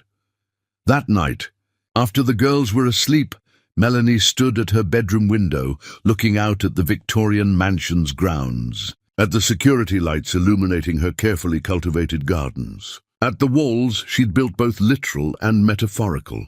She thought about Theodore's words regarding the cost of prolonged rage. She thought about Birdie's observation that strength and ice weren't synonymous. She thought about her daughters, asking why she never seemed happy, and she admitted, just to herself in the darkness of her bedroom, that maybe maintaining fortress walls had stopped being protection and started being punishment. Maybe the person she was punishing most wasn't Stephen at all. The admission felt like betrayal, like weakness, like surrender to something dangerous. But it also felt uncomfortably like the beginning of truth. Chapter 9. The walls begin to tremble. Theodore, Lensing's dinner invitation, arrived during a week when Melanie felt her foundations shifting in ways she couldn't quite articulate. She'd been distracted at work, missing details that normally received her immediate attention. Her mind occupied with questions she couldn't answer about family trees and music boxes, and the difference between strength and rigidity. Theodore's timing was impeccable as usual, his invitation feeling less like social engagement and more like intervention. His home was familiar territory by now, a sprawling house in an older neighborhood where trees were mature and houses were substantial. His late wife's presence remained in the decor, her taste evident in the artwork and furniture, her memory honored rather than erased. Theodore had loved her fiercely, had almost lost her, had rebuilt himself into someone worthy of her forgiveness. Melanie knew the story because he'd shared it during previous dinners. His openness about failure and recovery, unusual in men of his generation. Over salmon and asparagus, Theodore approached the subject Melanie had been avoiding with everyone else. I've been watching you struggle with something for months now. Want to talk about it, or shall we continue pretending you're perfectly fine? Melanie smiled despite herself. Theodore's directness was refreshing in its lack of pretense. I'm not sure how to articulate what I'm struggling with. Try, he encouraged. I've got nowhere to be, and I'm an excellent listener. So Melanie told him. About Riley's family tree project. About the music boxes and their haunting melody. About seeing Stephen transformed into someone unrecognizable from the man who'd destroyed her. About her daughters asking why she never seemed happy. About feeling like the walls she'd built for protection had become her prison. Theodore listened without interrupting, his expression thoughtful and non-judgmental. When she finished, he poured them both more wine and settled back in his chair. You know, I destroyed my marriage, he said, not quite a question. I've mentioned it before, but I don't think I've told you the full story. Melanie waited, sensing this was important. I had an affair, Theodore continued bluntly. Long-term, not just a momentary mistake. I betrayed my wife systematically for nearly 2 years. When she discovered it, she could have destroyed me. Certainly she could have left me, and everyone would have supported her decision. Instead, she gave me a choice. Either commit completely to rebuilding our marriage through genuine change, or admit I was unwilling to do the work and let her move on. What did you do? Melanie asked. I chose the hard path. Individual therapy, couples counseling, complete transparency about my life and whereabouts. Years of proving through actions that I'd fundamentally changed. It was excruciating and humbling and the most important work I've ever done. Theodore's eyes grew distant with memory. The marriage we built after betrayal was stronger than what existed before, because it was based on truth instead of assumptions. My wife became my best friend in ways she hadn't been when we were younger, and taking each other for granted. But Stephen didn't just betray me, Melanie protested. He eviscerated me. He threw me away while pregnant. He called me unspeakable things. That's not the same as infidelity. You're right, Theodore agreed. It's not the same. What he did was arguably worse. But here's the question that matters. Is he doing the work? Is he demonstrating through sustained action over years that he's become someone different? Not just apologizing, not just feeling guilty, but actually transforming. Melanie considered the question seriously.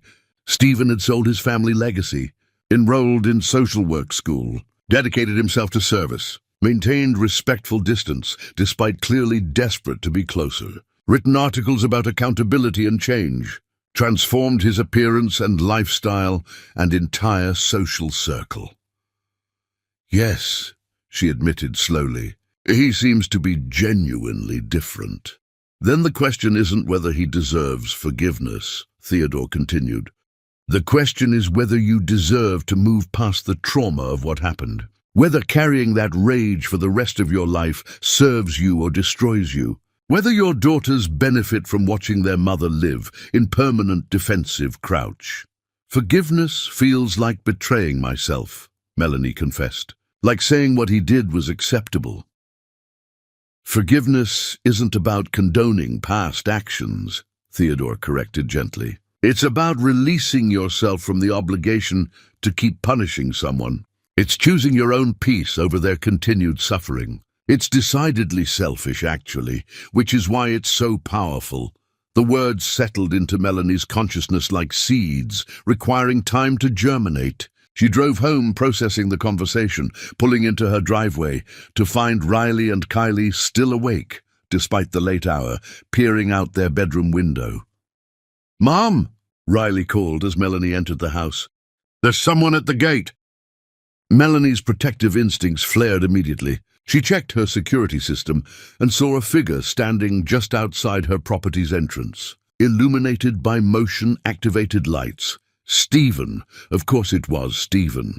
"Stay inside," she instructed the girls, pulling on a jacket and walking down her long driveway to confront him. He stood in pouring rain, completely soaked, his hands shoved in his pockets. His expression carrying such raw desperation that it stopped Melanie several feet away. They stared at each other across the boundary marked by her gate, rain streaming between them. Years of history and hurt creating distance more substantial than any physical barrier. "I'm leaving," Stephen said, his voice barely audible over the rain. "I'm moving away. Montana. There's a program there for the foundation I'm involved with, and I'll be running their rural outreach. I came to tell you that I'm done watching from parking lots. Done existing in your periphery like some pathetic ghost. Done hoping for something I know I'll never have." Melanie crossed her arms against the cold, uncertain why this announcement made her chest tighten painfully. "I need you to know something before I go," Stephen continued, words tumbling out like he'd been rehearsing them for weeks. "I don't expect your forgiveness. I don't deserve it. What I did to you was unforgivable. But I need you to understand that I've spent 7 years learning to live with what I destroyed. 7 years becoming someone who would never do that again. Not to manipulate you or earn anything from you, but because being that person was killing me." "Why are you telling me this?" Melanie asked. "Because you deserve to know that Riley and Kylie saved more than my life," Stephen replied. "They saved the possibility that I could become someone worth saving. They're the most incredible human beings I've ever been connected to. And I'll spend the rest of my life grateful I got to meet them once, even briefly." Rain plastered his hair to his skull, streamed down his face, mixing with what might have been tears. He'd looked wrecked and sincere, and nothing like the arrogant man who'd destroyed her 7 years ago. "I see you sometimes," Stephen continued. "From a distance. I watch you with them, and I see everything I lost, everything I threw away, and I understand that this is my punishment. Knowing they exist, knowing they're magnificent, knowing I'll never be part of their lives because I didn't believe in them when it mattered." "You're right," Melanie said, her voice harder than she intended. "You won't be part of their lives. You signed documents. You made agreements. That doesn't change just because you've spent years feeling sorry for yourself. I know, Stephen agreed immediately. I'm not here asking for anything. I'm here saying goodbye. And I'm here apologizing one final time for ruining the best thing that ever happened to me. You were remarkable then, and you're extraordinary now. And I was too stupid and weak to recognize it when I had the chance. He turned to leave, and Melanie surprised herself by calling out, "Wait." Stephen stopped, turned back, hope and dread warring across his features. Melanie stood in the rain, her mind racing through calculations and consequences, feeling the fortress she'd built beginning to crack in ways that terrified her. She thought about her daughters asking why she never seemed happy. She thought about Theodore's words about choosing peace over punishment. She thought about Birdie saying that softness wasn't weakness. "Don't move to Montana," she heard herself say, the words emerging before conscious decision. "Or do move to Montana. I don't care. But if you want to know Riley and Kylie, if you genuinely want to be part of their lives, then you'll earn it slowly over years, with no promises and no guarantees." Stephen stared at her like she'd spoken in a language he didn't recognize. "What are you saying?" "I'm saying you can meet them, supervised, once a month, at my house with me present. You'll tell them age-appropriate truths about your mistakes and your efforts to change. You'll build trust slowly. You'll respect every boundary I establish. And if at any point you demonstrate that you're still the man who destroyed us, you're gone permanently. Melanie—" Stephen's voice broke completely. "This isn't love," Melanie interrupted firmly. "This isn't reconciliation. This isn't forgiveness. This is me choosing to give my daughters the possibility of knowing their biological father because they're better people than I am, and they deserve that choice. Nothing more." "I understand," Stephen said, nodding repeatedly. "I'll take whatever you're willing to give. Thank you. Thank you." He started to approach the gate, but Melanie held up her hand, stopping him. "Ground rules. You never tell them you love them until you've proven through years of consistent behavior that you understand what love actually means. You never make promises you can't absolutely keep. You never speak badly about me to them. And you never, ever use them to get closer to me. Understood?" "Understood," Stephen agreed instantly. "Good, now go home. Dry off. We'll schedule the first meeting for 2 weeks from now. I'll email you the details." Stephen nodded and walked away into the rain. And Melanie stood at her gate watching him disappear, wondering what exactly she'd just agreed to and whether she'd made a terrible mistake or finally done something right. When she returned to the house, Riley and Kylie were waiting at the door, their eyes huge with questions they were clearly trying not to ask. Melanie sat down on the floor right there in the foyer, pulled her daughters close, and said the words that changed everything. "That man at the gate is someone who made very big mistakes a long time ago. He hurt me badly before you were born, but he spent years trying to become better, and I think maybe he's earned a chance to meet you both properly. Not as the sick man you helped, but as someone who wants to know you." "Who is he?" Kylie asked, her perception cutting straight to the core. Melanie took a deep breath, knowing this answer would alter their family's entire trajectory. "He's your biological father, and it's complicated. But I think it's time you heard his story directly from him, instead of through my anger." The girls processed this in silence for a moment. Then Riley, with her characteristic optimism, smiled tentatively. "Does this mean we get another person who cares about us?" "Maybe," Melanie allowed. "If he proves he's worthy of caring about you, that's what we're going to find out together." She held her daughters in the foyer, rain still echoing outside, and felt something fundamental shifting in her chest. The fortress walls were cracking, light seeping through fractures she'd kept sealed for years. It was terrifying and liberating simultaneously. The sensation of letting go of a weight she'd grown so accustomed to carrying that she'd forgotten it was optional. Chapter 10, The Love That Survives Everything. Stephen's first supervised visit occurred on a Saturday morning, with autumn sunlight streaming through Melanie's Victorian mansion windows.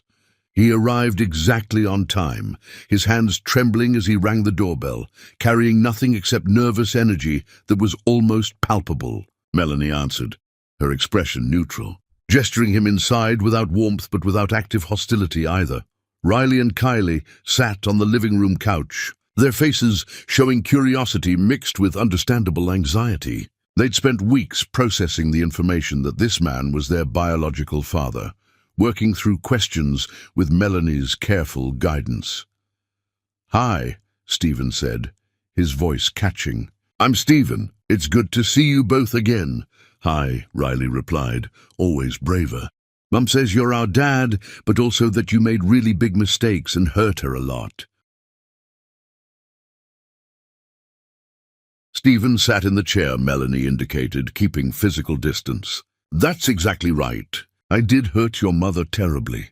Before you were born, I was told lies about her by someone I trusted, and instead of questioning those lies or believing in your mom, I believed the worst. I said cruel things and sent her away when she needed me most." "Why did you believe the lies?" Kylie asked. "Because I was scared," Stephen admitted. "I was afraid of being used, afraid of making mistakes, afraid of not being good enough. So when someone I trusted told me your mother was lying to me, I took the easy path of believing them instead of the hard path of trusting love. It was cowardly and wrong." The conversation continued gently, Stephen answering every question with careful honesty, never making excuses, taking full ownership of his failures. When the hour ended, Riley had moved slightly closer, while Kylie maintained watchful distance. "Can you come back?" Riley asked as Stephen prepared to leave. "If your mother allows it, I'd like that very much," Stephen replied, looking to Melanie for confirmation. Melanie nodded. "Same time next month." The visits continued through seasons. Slowly, incrementally, Stephen built trust through consistency and honesty. He brought books about families and mistakes and forgiveness. He answered questions about his childhood and current work. He listened far more than he spoke, learning about Riley's love of drawing and Kylie's fascination with science. Melanie watched from her position as guardian and gatekeeper, maintaining boundaries while allowing connection. She saw Stephen gentle with her daughters in ways that created cognitive dissonance with memories of his cruelty. Then, 14 months after the first visit, everything shattered. Riley came home from school crying, clutching a card she wouldn't show Melanie initially. When Melanie finally coaxed it from her daughter's hands, fury detonated in her chest. The card was expensive stationery, the handwriting elegant and unmistakable. "My dear granddaughters," it read, "I'm your father's mother, Constance Gibbs. I've only recently learned of your existence, and I'm devastated we haven't met. Your father has kept you hidden from me, but I want you to know you have family who loves you. Please ask your mother to contact me. We have so much to discuss." Melanie's hands shook with rage. Constance had somehow discovered which school the girls attended, had deliberately circumvented every protection Melanie had established, had reached directly for her daughters, despite explicit warnings. "Did someone give this to you at school?" Melanie asked, struggling to keep her voice calm. "A lady was waiting by the gate," Riley explained through tears. "She said she was our grandmother, and that she'd been looking for us for years. She seemed nice at first, but then she said things about you that made Kylie upset." Kylie stood nearby, her face pale. "She said you were keeping us from our real family. She said we deserved to know the truth about where we came from. She made it sound like you were doing something wrong." Melanie pulled both girls close, her mind racing through legal options and violent impulses simultaneously. She called Stephen immediately, her voice ice when he answered. "Your mother approached my daughters at their school today. She gave them a card. She spoke to them directly, despite knowing she's forbidden from contact." Stephen's sharp intake of breath was audible. "I'll handle this." "Melanie, I swear I didn't know." "I don't care what you knew," Melanie interrupted. "This is exactly what I warned would happen. Your mother is poison, and she just contaminated my daughters. We're done, Stephen. No more visits, no more contact. This experiment is over." She hung up before he could respond, spent the evening comforting her shaken daughters, and lay awake that night, feeling the walls she'd begun dismantling rebuild themselves, brick by brick. Stephen appeared at her door the next morning, looking wrecked. Melanie answered only because Riley and Kylie were at school, because refusing him wouldn't make her rage dissipate. I filed a restraining order against my mother this morning, Stephen said before Melanie could speak. She's legally barred from coming within 500 feet of you or the girls. I've also hired security to monitor their school. This will never happen again. You can't guarantee that, Melanie replied coldly. Your mother has resources and determination and decades of experience manipulating situations. She'll find other ways. Then I'll block every single one, Stephen insisted. Melanie, I've cut her completely out of my life. I haven't spoken to her in over a year. I don't know how she found out about Riley and Kylie's school, but I will discover who told her and eliminate that source. It doesn't matter, Melanie said, exhaustion replacing fury. This is who your family is, toxic and invasive and incapable of respecting boundaries. I was foolish to think we could navigate this safely. My mother is not my family, Stephen countered. Riley and Kylie are my family. You are my family, whether you want to be or not. My mother is a woman I share DNA with, who I've spent years trying to escape. Melanie looked at him, seeing desperation and sincerity warring in his expression. Part of her wanted to slam the door and rebuild every wall. But another part, the part that had been slowly healing, recognized that Stephen hadn't betrayed her trust. His mother had. The girls are terrified, she said finally. Riley cried herself to sleep. Kylie asked me if we have to move to a new city to be safe. You did this, Stephen. Not directly, but by existing, by being connected to that woman, you brought danger to my daughters. I know, Stephen said, his voice breaking. And if the only way to protect them is for me to disappear, I will. But please, let me prove that I can keep them safe from her. Let me show you that my transformation includes protecting what matters from the damage my family causes. Melanie stood in her doorway, every instinct screaming to choose safety over possibility, to choose walls over vulnerability. But Riley's question from months ago echoed in her mind. Don't people change? One more chance, she said finally. But if your mother comes anywhere near my daughters again, if she makes any attempt at contact through any means, you're gone permanently. Understood? Understood, Stephen agreed immediately. The crisis didn't resolve cleanly. Constance hired lawyers attempting to establish grandparents' rights, forcing Stephen to fight legal battles on multiple fronts. She spread rumors through social circles about Melanie's unsuitability as a mother. She sent packages to Melanie's office that security had to screen.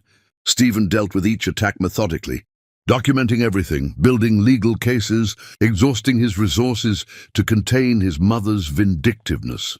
Melanie watched him wage this war while maintaining his gentle presence with Riley and Kylie, never letting the stress affect his patience with them. She saw him becoming the barrier between his toxic family history and her daughter's safety.